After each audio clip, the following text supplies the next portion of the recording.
Interdisciplinaria de Arte Dramático fue fundada en 1949 por la mítica actriz catalana Margarita Xirgu.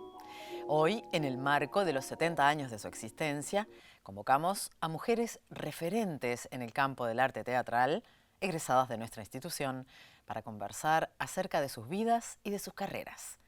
Bienvenidas, bienvenidos a Memoria Emotiva, un espacio de la EMAD y la Facultad de Información y Comunicación. Claudia Sánchez egresó de la EMAD en 2001 como diseñadora teatral. Participó en más de 150 espectáculos como diseñadora, incluyendo todos los grandes elencos de teatro independiente y del elenco oficial, además de carnaval, cine, montaje de exposiciones, conciertos de música en vivo, danza contemporánea, ópera y ballet. Realizó casi 200 funciones en Europa, América y Asia, con distintos espectáculos nacionales y extranjeros, en la mayoría de los casos siendo la directora técnica de los mismos y participando en 8 temporadas con espectáculos uruguayos en la República Argentina. Fue jurado del Premio Molière, que promueve la Embajada de Francia, de los Fondos Concursables para la Cultura y FEFCA.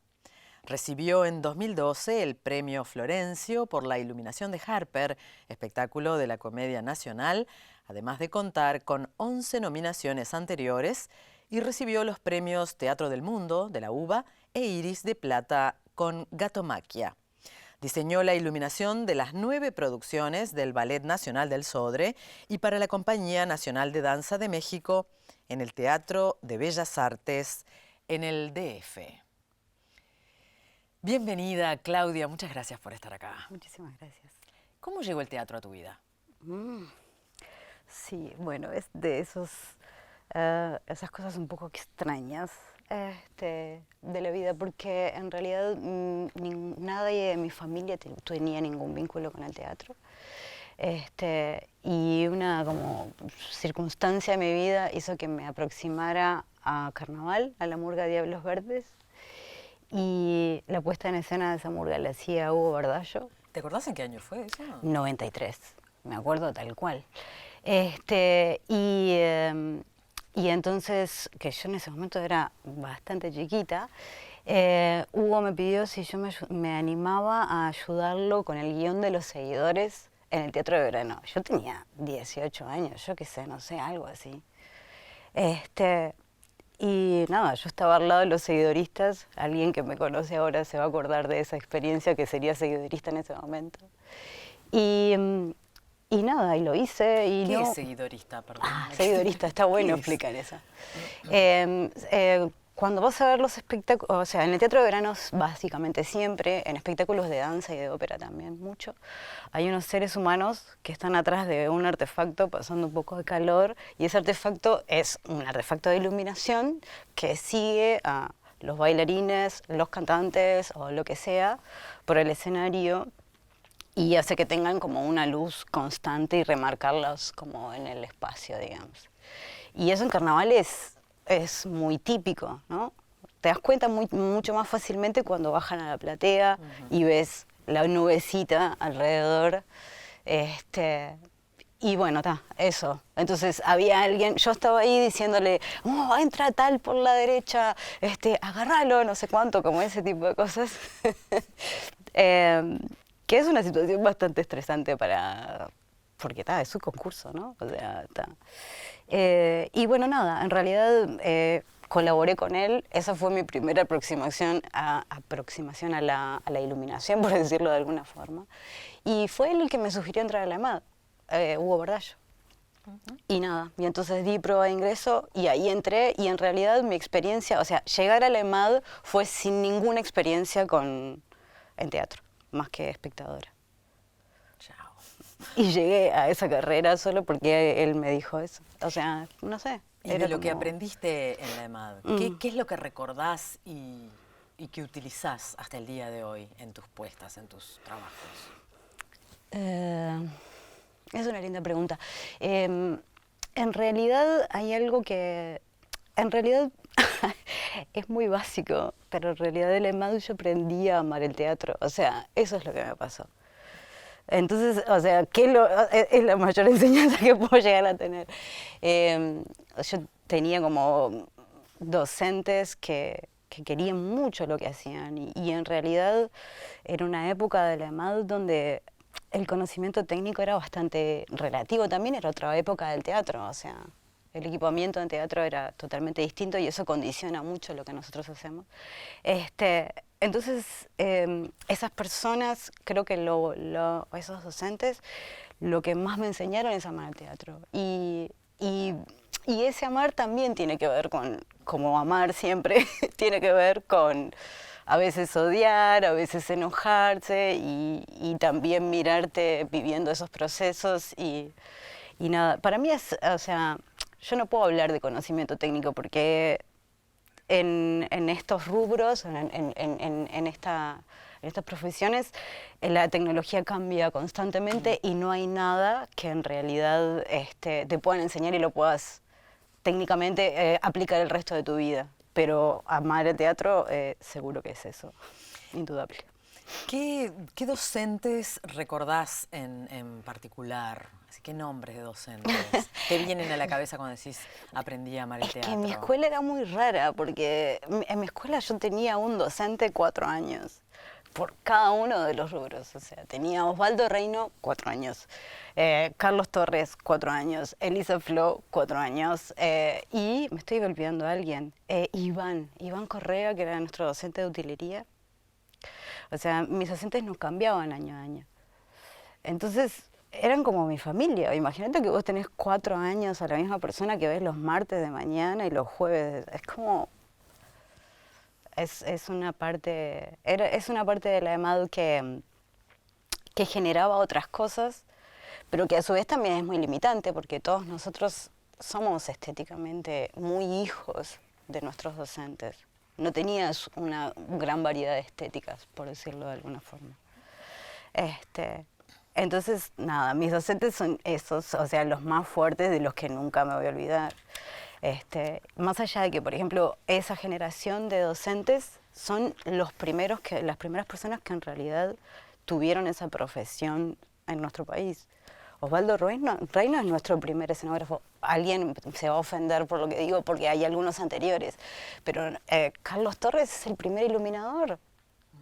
No había un iluminador, o sea, no había un lugar en un programa donde alguien dijera iluminación con concepto de diseño. Entonces, nada, para mí son personas que marcaron muchísimo mi carrera. Claro. ¿Y cuáles son tus herramientas, ya yéndonos más a lo técnico, hoy en día, para encarar nuevos proyectos? Para empezar, para el encare, ¿de dónde arrancás? Es que eso depende muchísimo de los procesos y de los equipos humanos y de las direcciones con las que estés trabajando, como un actor. O sea, es un poco extraño, pero en realidad son muy pocas las herramientas técnicas que vos usás reiteradamente. Nosotros tenemos, o sea, como diseñadora tengo un programa básico que es muy aburrido, es todo esto, pero digo, en realidad un lugar donde yo puedo estampar mi diseño y que después eso se traduzca en un montaje concreto y en una forma de comunicación de mis ideas. Eso es técnico. Ahora,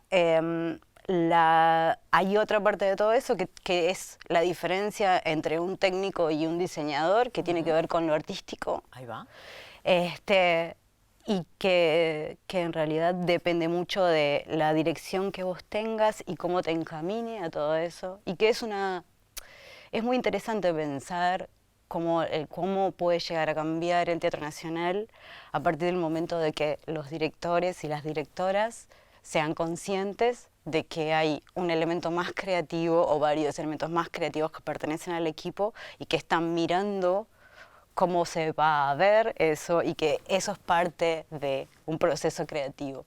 O sea, que los directores y las directoras nos dirijan a los diseñadores de la misma forma que dirigen a los actores. Decís que eso no se da tanto en la vida real actual, digamos. No, por lo menos desde la conciencia. O sea, Yo no estoy seguro si todos los directores o directoras, perdón, pero tengo que decir las dos, y soy consciente de que me gusta decir las dos, que los directores y directoras sean conscientes de un elemento creativo que está haciendo un proceso de la misma forma que lo está haciendo el actor. Yo cuando hago la luz de un espectáculo estoy haciendo un proceso creativo. Yo no sé cómo es la luz, no tengo ni idea cómo es la luz. Y entonces aprender o ser consciente y acompañar ese proceso, hay veces que no es tan fácil de que alguien que dirige pueda identificar.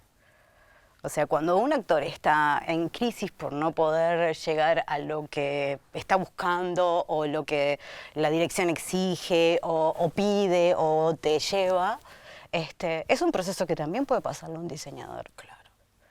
Entonces, hay veces que las resoluciones están primando encima, están como por encima del proceso creativo del otro. Hay que descubrir, o sea, somos artistas, o sea, estamos creando. Y es verdad que, ¿sabés que ahora que traes el tema, yo como actriz, muchas veces siento que con los compañeros técnicos,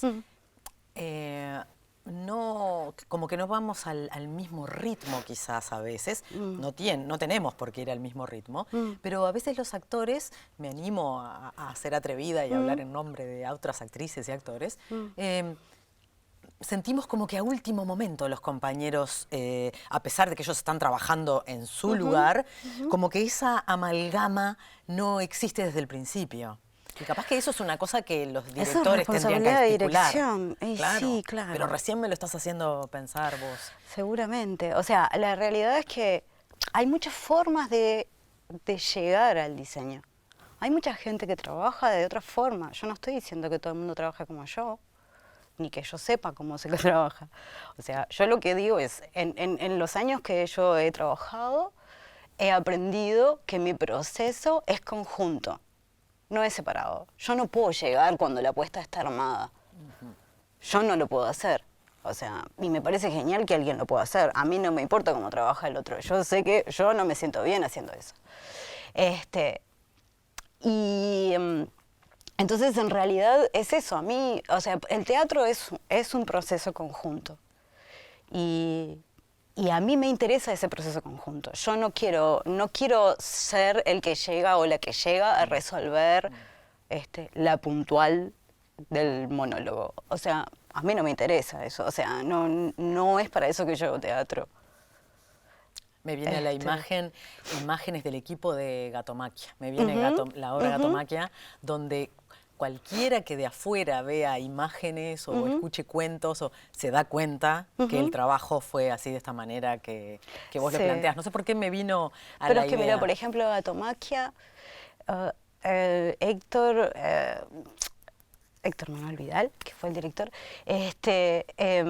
me leyó en mi casa el texto por primera vez, ¿entendés? Antes de tener elenco. Entonces, en realidad, mi proceso con él fue de trabajar todos los días con mi director. Claro. Los chiquilines también, o sea, y éramos un equipo súper fuerte. Pero para mí la forma es conjunta, no, yo no soy maga. Claudia, como freelancer, ¿cómo manejas la ansiedad de esperar la convocatoria siguiente o cómo generás vos para no tener que estar esperando convocatorias externas, digamos, a vos misma? Sí, la verdad es que yo hace 10 años casi, 10 años, hace que soy freelancer, que no tengo mi ingreso fijo, que no tengo mi trabajo fijo. Y eso es una decisión un poco más filosófica que económica. Pero eso tiene su precio. Eso tiene el precio de que en realidad yo no sé cómo voy a pagar la luz el mes siguiente. Entonces, ese precio yo estoy dispuesta a pagarlo para poder tener la libertad de elegir y hacer las cosas que realmente tengo ganas de hacer. Pero también eso ha hecho que yo empezara a generar cosas que me interesarían hacer. pero no por lo económico, porque en realidad ninguno de nosotros está ganando plata suficiente para vivir de eso. Entonces, el ser freelancer es tener como el atrevimiento de no saber si llegas a fin de mes. Pero eso no es un problema, porque a veces que artísticamente eso te puede desafiar desde otros lugares. Claro.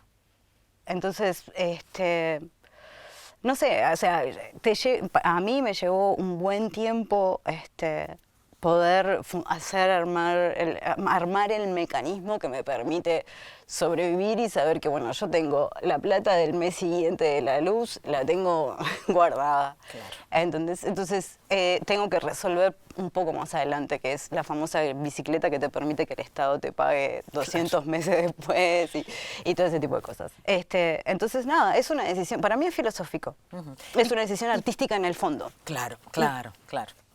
¿Y cómo es para un diseñador generar, cómo, en la práctica, cómo se genera? Porque supongo que es muy diferente a cómo genera proyectos un director o hasta cómo genera proyectos un actor. Es súper interesante esta pregunta, me gusta mucho. Es raro, porque tenés que cambiar de rol. A ver, no hay más vuelta, tenés que empezar a producir. O a dirigir. O sea, tenés que cambiar de rol. Es muy difícil generar desde el diseño. O sea, creo que se podría. Nunca lo pensé desde ese lugar. Capaz que en realidad lo he hecho generando ideas, tirando ideas. Y si haces esta obra y lo dirige tal y yo qué sé, y actúa tal. Lo que hago es empezar a generar una forma, o sea, nuestra profesión me lleva, la mía de diseñadora, me lleva a siempre esperar el impulso de otra persona para poder responder a ese impulso. Claro. Y eso es una condición que está buenísima en realidad en un punto, porque te pone en un lugar, te ubica el ego en un lugar interesante. O lo resistís o no lo resistís, pero te ubica el ego en un lugar interesante. Yo no puedo disputar con los directores sus ideas. Yo tengo que ver cómo sumo a eso y cómo transformo eso en algo interesante. Entonces eso te puede hacer que te quedes como en un lugar súper contenido de espera de reacción de los demás y de ideas de los demás, o puede hacer que en cierto momento puedas pensar, bueno, ok, dale, ¿por qué no produzco? ¿Y por qué no dirijo? ¿Y por qué no genero yo? Pero desde el diseño no podés generar, o sea, solo. O sea, no, bueno, sí, podés transformarte en alguna forma de performance o artista plástico o desde otro lugar. Pero sí, solamente podés cambiar. Claro, pero y hay que atreverse a hacerlo. Interesante esto que decís, que nunca me hubiera imaginado. Claro, le tenés que sumar un rol a lo que vos ya haces para generar proyectos normalmente. Y sí, teatro es eso. Sí, teatro es eso. Sí. A menos que quieras romperlo, pero en realidad puedes mezclar en los roles. Podrías diseñar y dirigir o diseñar y producir. Claro, claro. ¿Por qué no? Claudia, nos acompañan estudiantes de la EMAD y van a hacerte un par de preguntas. Dale, perfecto. Hola. Hola Claudia, ¿cómo Hola. estás? Mi nombre es Renata y quería preguntarte, ¿quiénes fueron tus referentes? Podría responderte como en dos partes, capaz. Yo los acabo de nombrar, ¿no? O sea, mis docentes son Carlos Torres, Osvaldo Reina, bueno, ya los nombré antes. Y en ese momento, cuando yo empecé a trabajar o a diseñar, éramos bastante poquitos en el medio y nuestra profesión era bastante como acotada. Pero si puedo encontrar a alguien así como fuerte de referente, es alguien que en realidad no conozco y que vi su trabajo un par de veces, que es una iluminadora inglesa que se llama Polly Constable, y que en realidad es referente porque me gusta lo que hace estéticamente, pero además porque en realidad de yoruba atrevida le escribí un mail y ella me contestó, ¿entendés? Y me invitó a un montaje de una ópera que hacía en una ciudad y la verdad es que para mí eso es un referente de un artista, no sé, ¿entendés? Alguien que tiene como la capacidad de dar, ¿entendés? Es un gran referente, no solamente estético, pero también como artista, digamos. Claro. Y ahora me da la curiosidad, Dale. ¿qué diferencia hay entre teatro y ópera?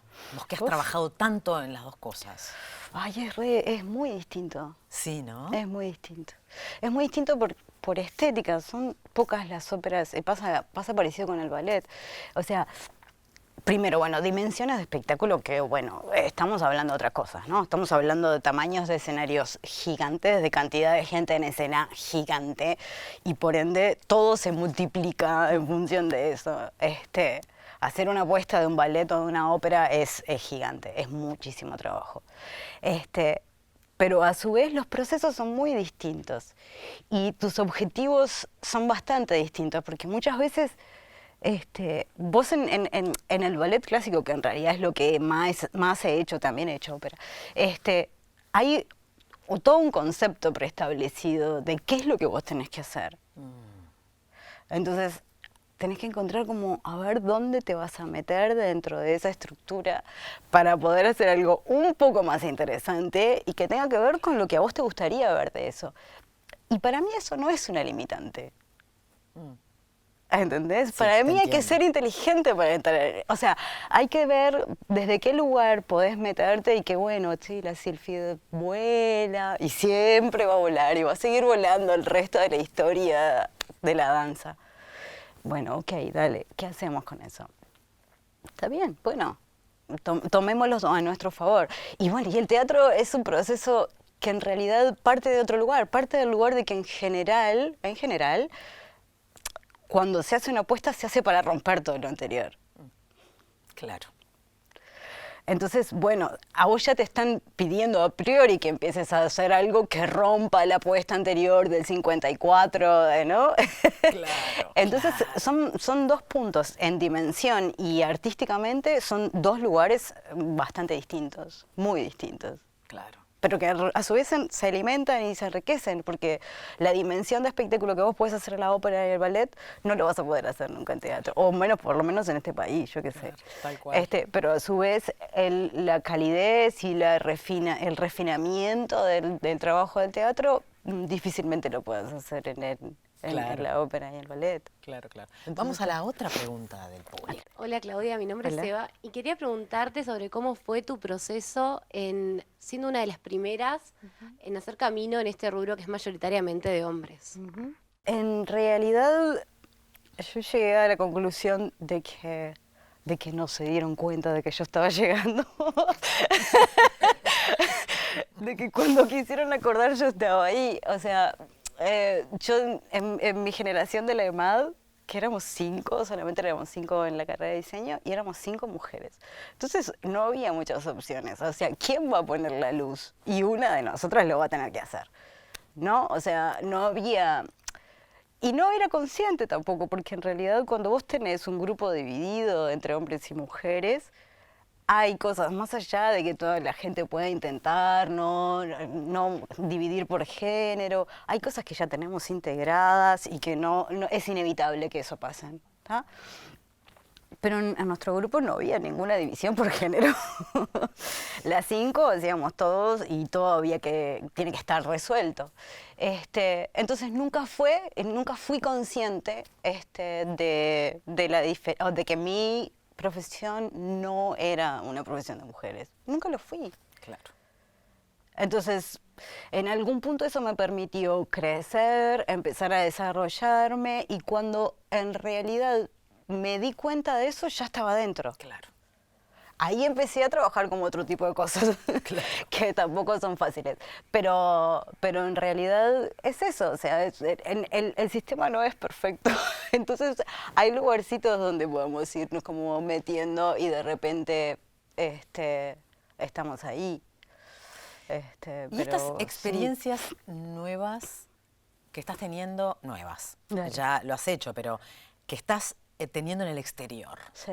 ¿qué tal? ¿Cómo son? ¿Qué cambia? ¿Qué es diferente? Es muy diferente porque en realidad nosotros tenemos un medio muy chiquito. Yo hace casi 20 años que egresé. no va a ser todavía, pero estoy casi, que empecé a trabajar seguro. Entonces, en este medio yo conozco a todo el mundo. Y todo el mundo sabe qué es lo que yo hago. Y sabe que si me llama es porque sabe que mi estética puede andar cerca o mi forma de trabajo puede andar cerca de lo que la gente está buscando.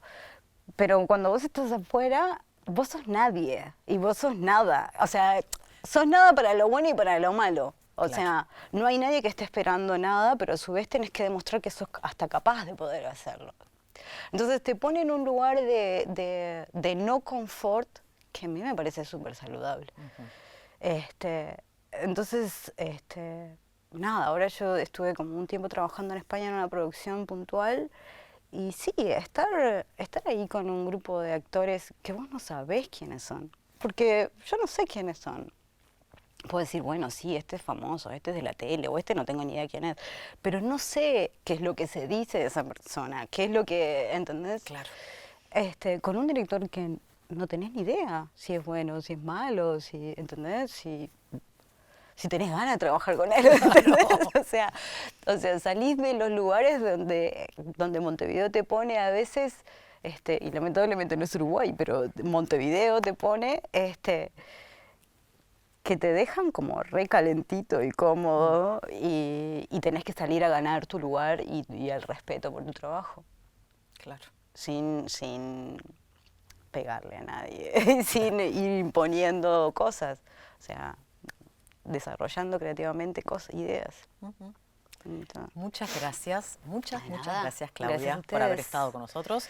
Te agradecemos Muchísimas con gracias. este aplauso. Ay, viene con aplauso y todo. Muchas gracias a todos.